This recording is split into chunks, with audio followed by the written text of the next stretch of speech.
had it similar.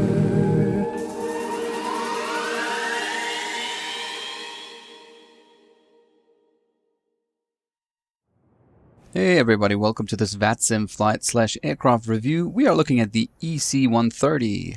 Seen from the front it looks like a frog, however the side view is pretty dashing.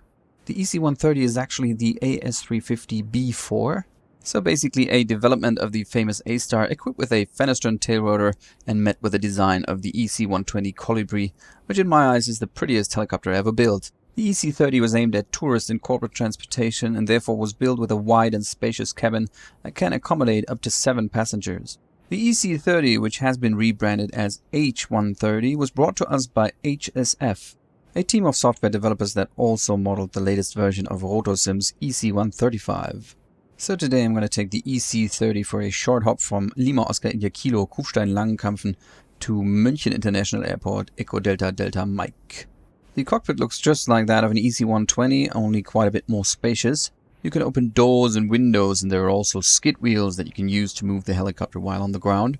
Passenger dummies can be added or removed via the weights and balances menu. Through the rooftop window we can take a peek at the 3-bladed Starflex main rotor, same as you would find on an A-Star. Let's take the headset for communications. And that is the exact same creepy sound that you get once you put on the helmet in Rotosim's EC-35. Anyway, let's start her up. I've got a checklist here which is surprisingly not very different from the one that you would use for an AS350. First of all, make sure that the rotor brake is disengaged. Normally you would have to secure the rotor brake by this little switch here, however it happens automatically as part of the animation. The fuel shut-off lever should be forward and guarded, and the collective switch is supposed to be in the idle position. Yes, what looks like a twist grip throttle is actually just a switch putting the helicopter from idle into flight mode. Now for a quick controls check, remove the friction on the cyclic and move it around. Yep, and there actually is something off. The aft throw of my cyclic seems to be more sensitive than the forward throw. I'm going to have to recalibrate the joystick. Now if that wouldn't work, you might have to recalibrate the joystick using the computer's game controller settings. Don't forget to check the collective and the anti-torque pedals. Today I'm using my small size setup, which consists of a Microsoft Sidewinder Force Feedback 2 as a cyclic, a generic game controller for a collective, and the cheap racing pedals for anti-torque. After recalibration, everything works as it should. In real life you would do the controls check with the aircraft powered up. However, since I want to fly on Vatsim and the aircraft's battery drains quickly, I decided to do this beforehand. Make sure that the emergency switch is in the up position. Then we will switch on both battery switches as well as the generator on the center console. And then we will test the system lights for operation by pressing down the warning lights button. And then making sure that every light bulb and screen that can do so is actually lighting up. Fire test switch, look for the caution light and listen for the chime. The servo test switch checks for the normal operation of the rotor actuators and should only come on when we press the button.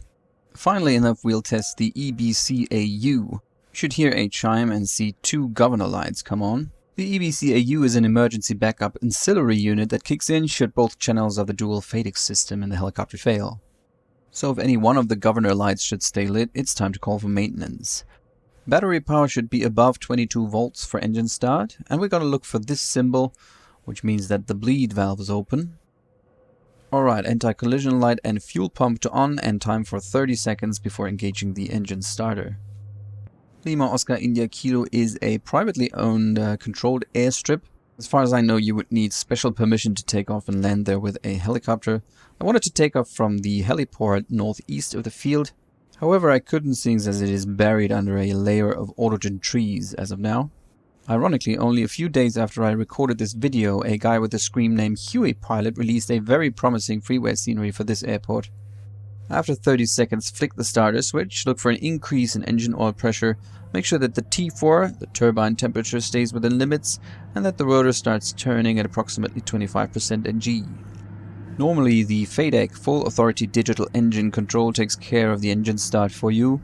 But still, as a pilot, you should monitor your T's and P's, make sure everything stays within limits. You would keep your finger on the starter switch, so you could abort the startup procedure at any time.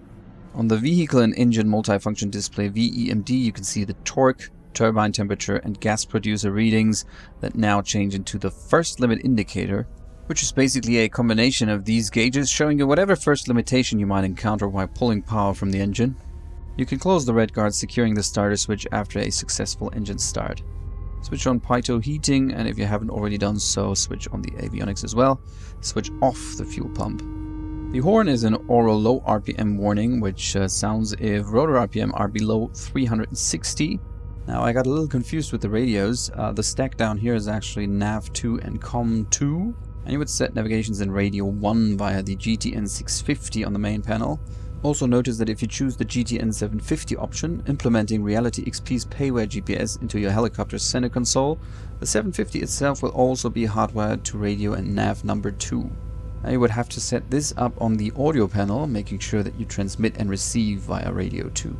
I also had trouble setting frequencies of the 8.33 kHz channel spacing, and I ended up using the Vatsim client to set my frequencies. Set the twist grip to the flight position, and we can hear the engine spool up. Make sure the engine oil pressure and temperatures are in the green. Oh, and I forgot to activate the horn. I'm going to do that now. And roll off throttle once again, just to make sure that the low RPM warning horn activates once rotor RPM are below 360. And the twist grip back to flight. If you wonder about what the emergency switch does, it basically shuts down everything but the essential bus, so only the essential instruments that you need to fly this thing.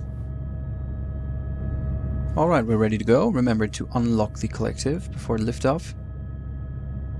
The main rotor of the EC30 turns in a clockwise direction, so remember to anticipate right pedal. I'm going to keep the cyclic in the center position, just a little bit to the right and aft, because I expect it to be sensitive to the touch. Now slowly increasing collective. You can see the aircraft is getting light on its skids.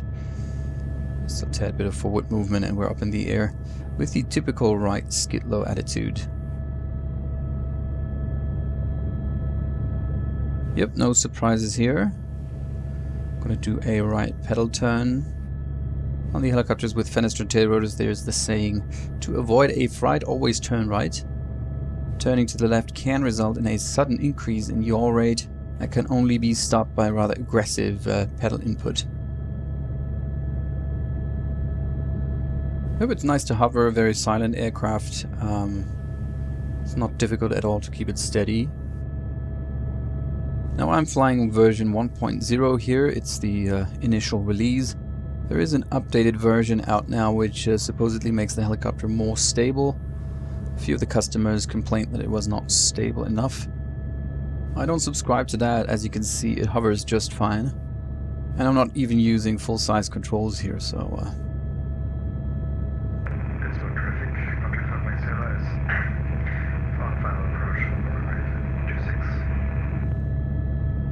Oh yeah, we are listening in on Unicom right now, seeing as Lima Oscar India Kilo is not a towered airport. And there was just a pilot self-announcing that he was landing at Innsbruck Airport, to the southwest of us. Okay, as far as hovering goes, I really like this bird. I would have loved to see an EC120, but who knows, maybe we will get that in the future as well. One thing that I would like to see is the implementation of a ground power unit. Depending on the airport that you're at, you might have to ask for permission to start up the aircraft. And if the frequency is busy, you might have to wait a few minutes. Battery drainage in this EC30 simulation is quite severe, so you might run out of battery power for starting the engine. So please give us a GPU, a ground power unit. Weather is quite good for our VFR flight. Winds are light and variable at the moment, which means that they're not really a factor. We will take off from runway 06, proceeding northbound along the River Inn, which will lead us to the city of Rosenheim. There we will head for the easily recognizable main station, turning to the northwest, loosely following the train tracks to München. Remember that on an uncontrolled airport you're supposed to self-announce your intentions on the Unicom frequency, and we will say the name of the airstrip that we're at the beginning and at the end of each transmission. So if somebody has just tuned in and catches only half of our transmission, they will still know to which airport the message was relating to. For trekking north along the Inn Valley, we could just fly a straight-out departure of runway 06, but that would take us directly over the city of Kufstein, which we want to avoid for noise abatement.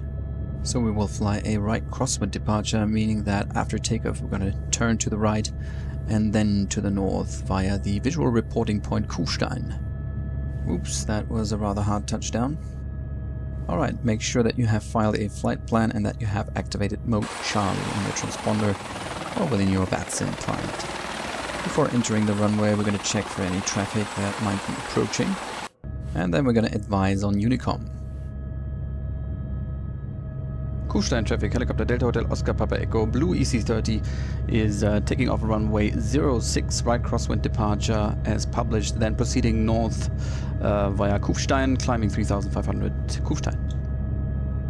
We stated where we are, who we are, a blue helicopter, and our intentions, which was a right crosswind departure.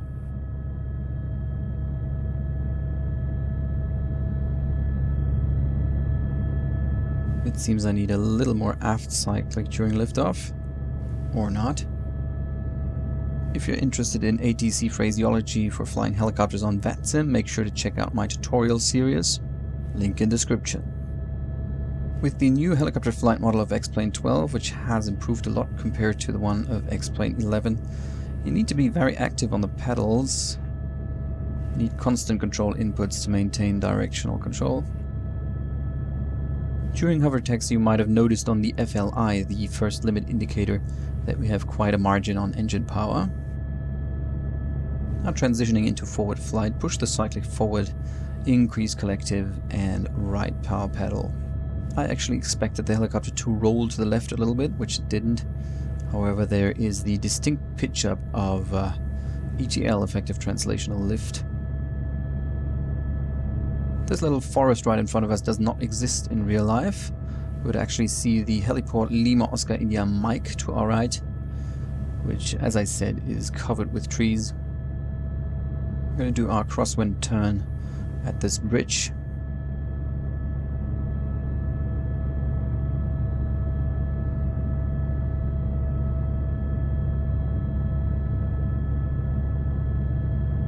I'm climbing rather quickly at 60 knots. The minimum altitude at the reporting point Oberndorf is 3,500 feet. Now we turn left heading 070 to the visual reporting point Kufstein. You will find information on Lima Oscar India Kilo via the internet, and if I remember correctly, you can get free digital versions of the VFR charts and airport diagrams of Austria via the Austrian AIP services. We are flying along the Kaisergebirge. The rather large mountain on our right is called the Wilde Kaiser, which would roughly translate to Wild Emperor. And the mountain in front of us is called the Zahme Kaiser, or Tame Emperor.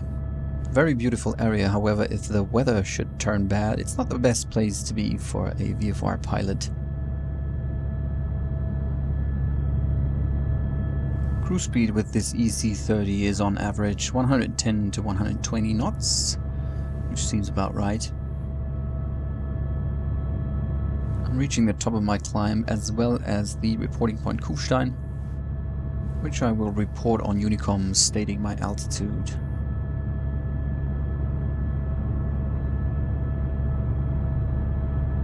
Helicopter Delta Hotel Oscar Papa Echo, visual reporting point Kufstein, 3,500 feet.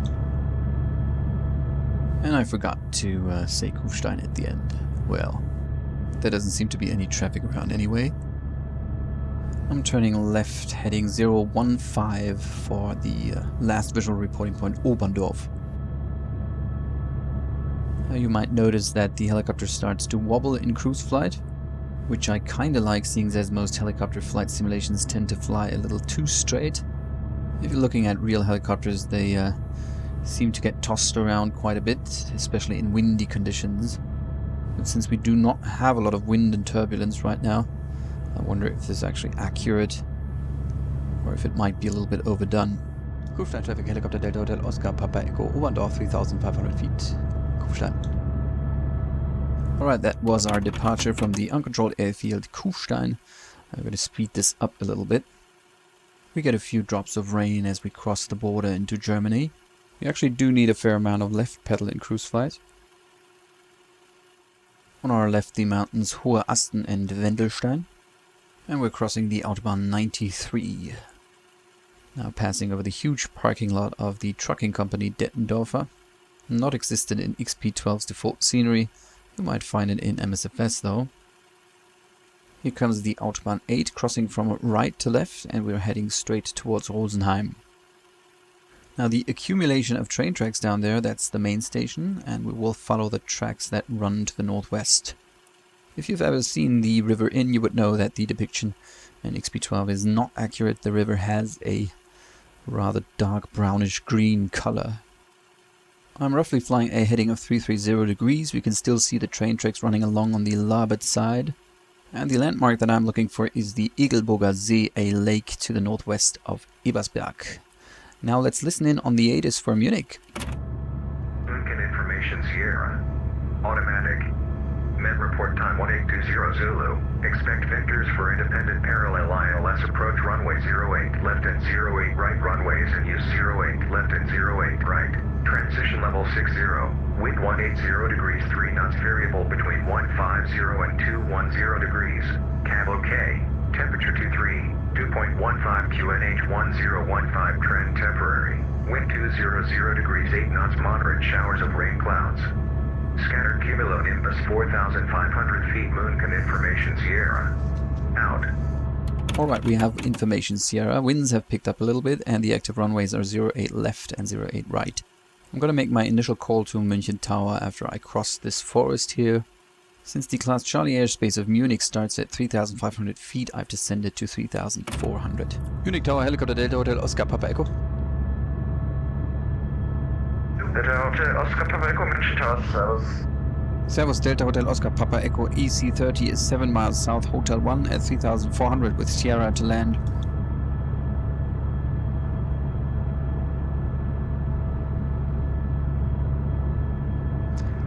Delta Papa Echo.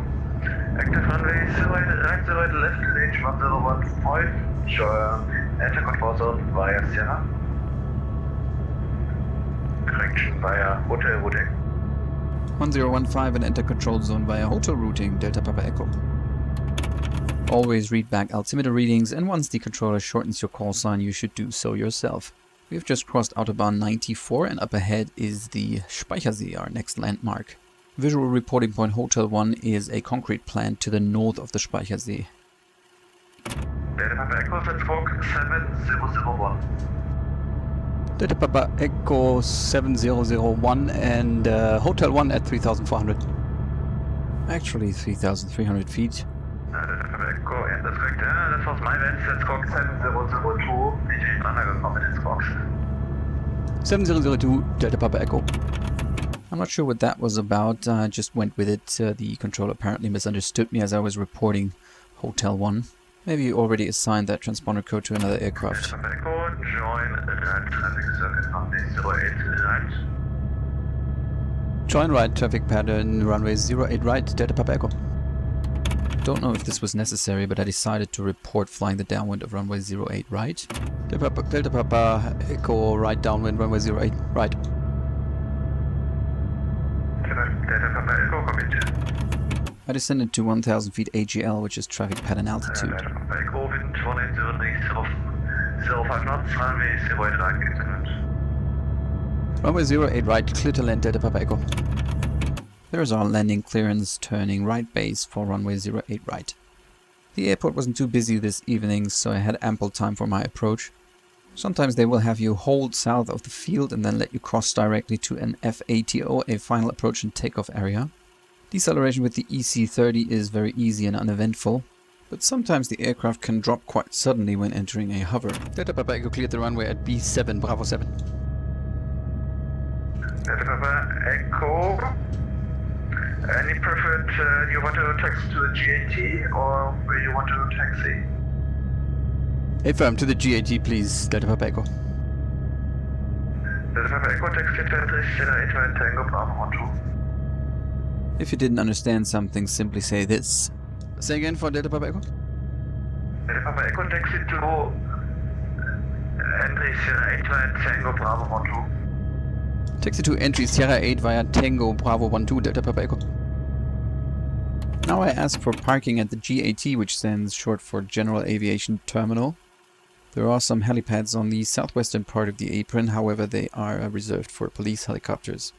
Once you reach one of the entries, in our case entry Sierra 8, tower controller will hand us over to the apron or ground controller.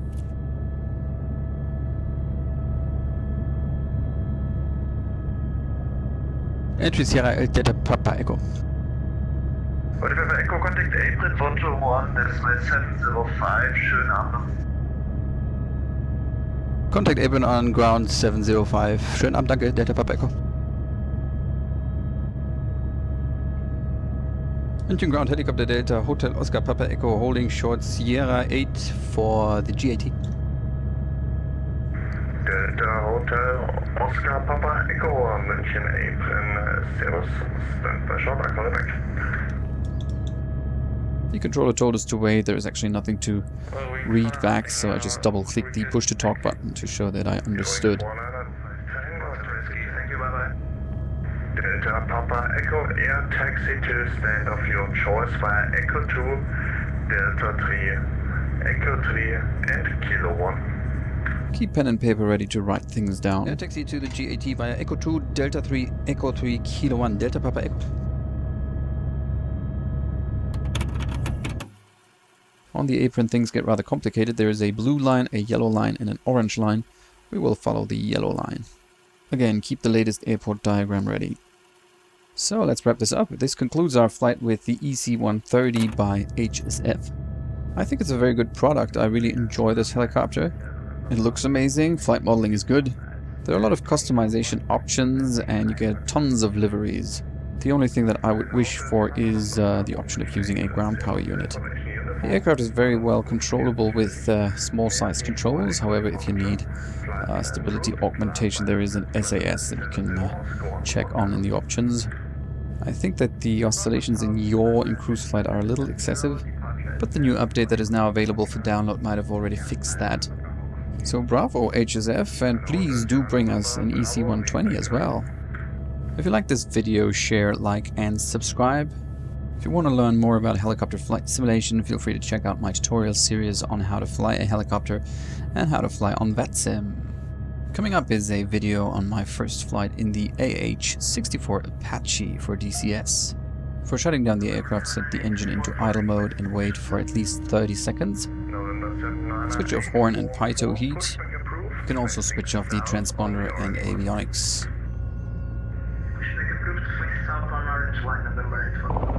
After 30 seconds, uncage and disengage the engine starter.